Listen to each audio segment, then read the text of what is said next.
నాడు యూనివర్సిటీ మంచి భవిష్యత్తు కోసం తెలుగు విద్యార్థులు ఇష్టపడే యూనివర్సిటీ.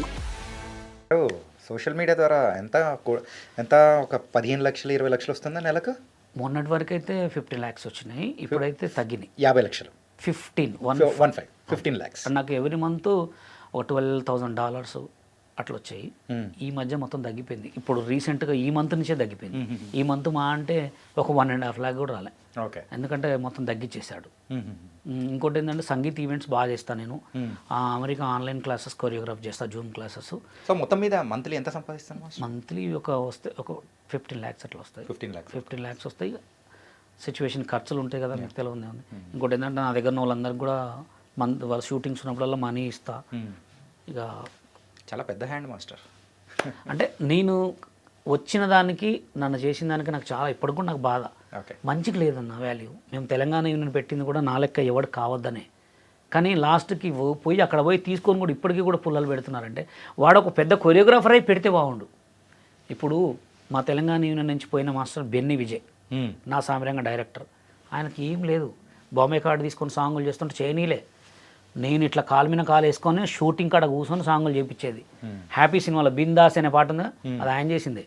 చేసిన తర్వాత ఆయన చాలా ఇబ్బంది పెడితే ఒక లెటర్ రాశాడు మాకు, మాస్టర్ సప్పైంది, దండం పెడుతున్నా, మా యూనియన్ నుంచి మీ యూనియన్ నుంచి వెళ్ళిపోతున్నా, ఏపీ యూనియన్ వాళ్ళు నన్ను బతకనియట్లే, సాంగులు చేయనియట్లే అని చెప్పి స్టిల్ ఇప్పటికి కూడా లెటర్ ఉంది మా దగ్గర. ఇప్పుడు డీకి జడ్జిగా చేస్తున్నాడు ఆయన.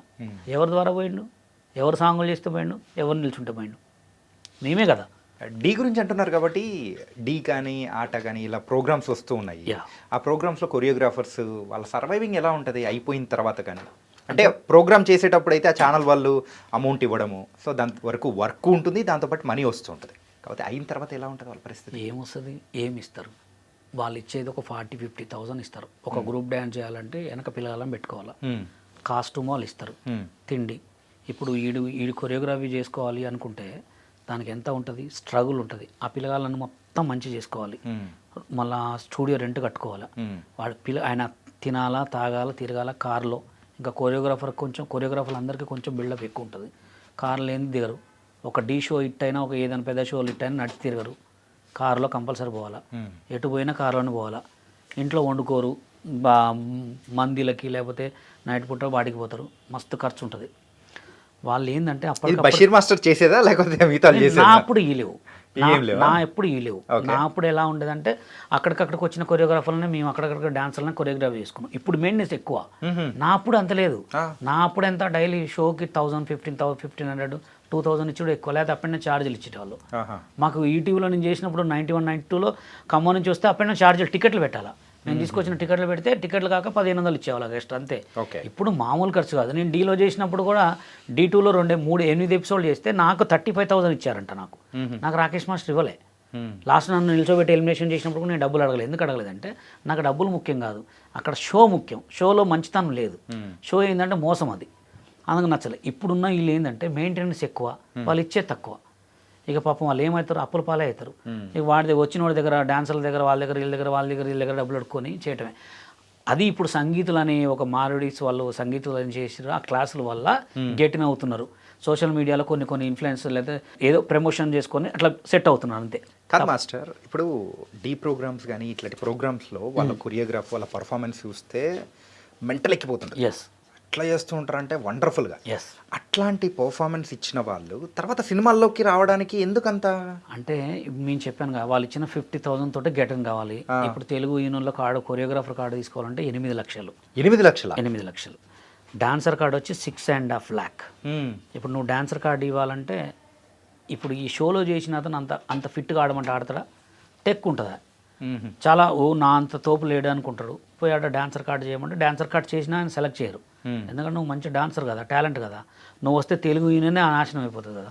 తెలుగు యూనియన్లో ఉన్న కొరియోగ్రాఫర్లు మొత్తం పోయి ఇప్పుడు కొత్త కొరియోగ్రాఫర్ వస్తాడు, కావద్దు కదా. అలా పాత వాళ్ళు ఎప్పటి నుంచి బతికేటోళ్ళు వాళ్ళే బతకాలా, వాళ్ళే ఇన్ఛార్జీలు కావాలా, వాళ్ళే మేనేజర్లు కావాలా, వాళ్ళే అప్పియాలా, వాళ్ళే అప్పిస్తారు. ఇంకా డబ్బులు వాళ్ళ దగ్గర ఉన్న వాళ్ళే 10 లక్షలు 5 లక్షలు అప్పించి, పిల్లగాళ్ళ దగ్గర షూటింగ్లు లేవనుకో 50,000 అప్పిస్తారు.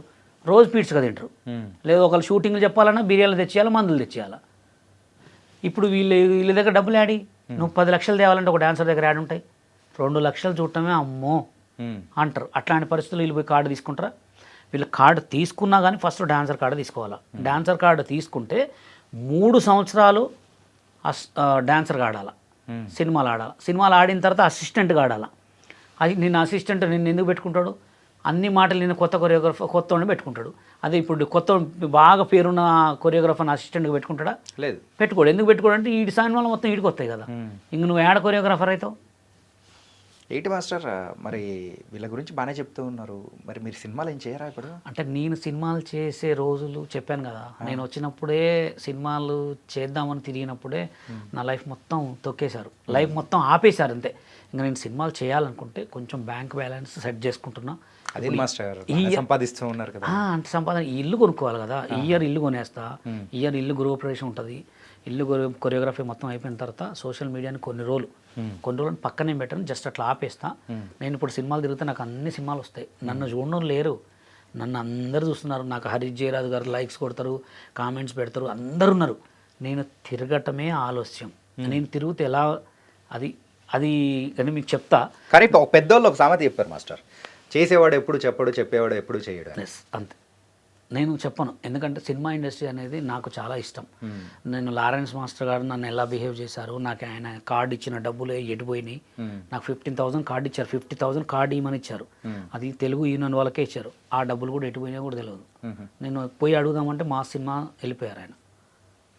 అసలు ఎక్కడ కూడా అవపడలే. ఇంతవరకు నేను ఆయన కలాలని కూడా అనుకోలే. కలుస్తా ఇప్పుడు, ఆయన కూడా కలిసి నేను కంపల్సరీ వీడియో తీసుకుంటా. ఎందుకంటే నేను చేయాలనుకున్నది ఏంటంటే, నేను ఇంకోటి కూడా ఏంటంటే, ఇవన్నీ చేయలేకపోయినా నేను కట్నం తీసుకోకుండా పెళ్లి చేసుకోలే. ఒక అమ్మాయికి లైఫ్ ఇచ్చా.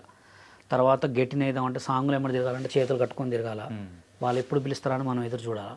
ఒక టైం మొత్తం వేస్ట్ అవుతుంటుంది. రోజు టైం మొత్తం వేస్ట్ అవుతే నాకు నేను చేసుకున్న డబ్బులు ఎట్లా, నేను పిల్లగాలను ఎట్లా చదవాలి, స్కూల్ పిల్లగాలకి ఇవన్నీ కట్టాలి కదా. ఎందుకంటే ఇప్పుడు సినిమాలు అనుకుని తిరిగినాం అనుకో, మళ్ళీ చైతన్య మాస్టర్ లెక్క చచ్చిపోవాల్సి వస్తుంది. అంతే కదా. అప్పులు ఏంటి మాస్టర్, చైతన్య మాస్టర్ అదే అప్పుల పాలే. ఇప్పుడు అంటే మెయింటెనెన్స్ నేనేమంటున్నా, రోడ్లు గోల్డ్ వేసుకొని తిరిగి రోడ్లు గోల్డ్ మళ్ళీ అయిపోయిన తర్వాత మళ్ళీ కలర్ ముంచి మళ్ళీ వేసుకునేటట్టే ఉంటుంది. ఎందుకంటే ఆ మెయింటెనెన్స్ అనేది మెయింటైన్ చేయాలా. మెయింటెనెన్స్ చేయకపోతే ఇప్పుడు నేను ఇన్ని రోజులు బతికిన ఖమ్మం పోతే వాల్యూ ఉంటుందా? ఇది కూడా అంతే. సినిమా ఫీల్డ్ అనేది ఎట్లుంటుంది అంటే మొత్తం మోసమే. మనం ఎట్లా బతుకుతున్నాం అనేది కాదు, మనం ఎలా ఉన్నాం అనేది కావాలి. జనాలు ఎలా ఉంటారంటే, తినడానికి తిండి లేకపోయినా ఇస్తిరి బట్టలు మాయవు కొంతమంది. మంది అట్లా ఉండదు. ఇప్పుడు నాకు ఉన్నాయి, నా కార్లో రావచ్చు, నాకు 18 లక్షల కారు ఉంది.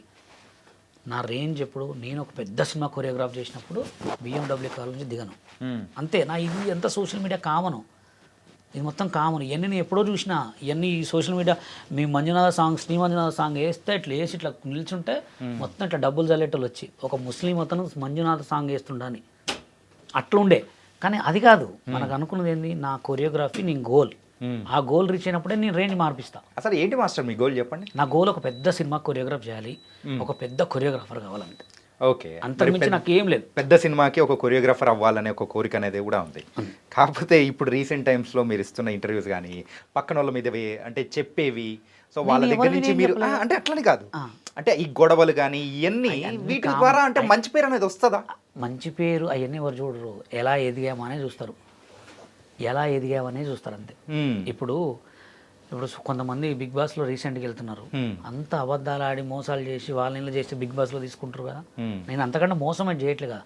ఎవరు పొట్ట మీద కొట్టట్లే, ఎవరు కొంచెం బ్యాడ్గా చెప్పట్లే, ఉన్నదాన్నే చెప్తున్నా. మంచిని మంచి చెప్తున్నా, చెడుని చెడు చెప్తున్నా, అంతేనా కదా. మంచిని మంచి చెప్తున్నా, చెడుని చెడే చెప్తున్నా. ఇప్పుడు నేను ఎవరిని మోసం చేయట్లేదు కదా. ఇప్పుడు ఇటు పక్క కెమెరా ముందు ఒక లెక్క, కెమెరా వెనక దొంగతనాలు చేయట్లే. కెమెరా ముందు ఒక లెక్క, కెమెరా వెనక ఒక లెక్కనే ఉంటున్నాం. అయితే అసలైన బషీర్ మాస్టర్ అంటే ఇదే అంటారు. అంతే, నేను మోసం చేయట్లేదు కదా అన్న. ఇప్పుడు బషీర్ మాస్టర్ వల్ల ఒక కుటుంబం నాశనం అయిందా? కాలే. బషీర్ మాస్టర్ వల్ల ఒకళ్ళు పేదోళ్ళు అయ్యారా? కాలే. నా దగ్గర ఉన్న 10 మందిని ఇంకా పెంచుతున్నా, వాళ్ళకి ఎట్లా బతకాలరా అని నేర్పిస్తున్నా, తప్పేం కాదు కదా. ఓకే.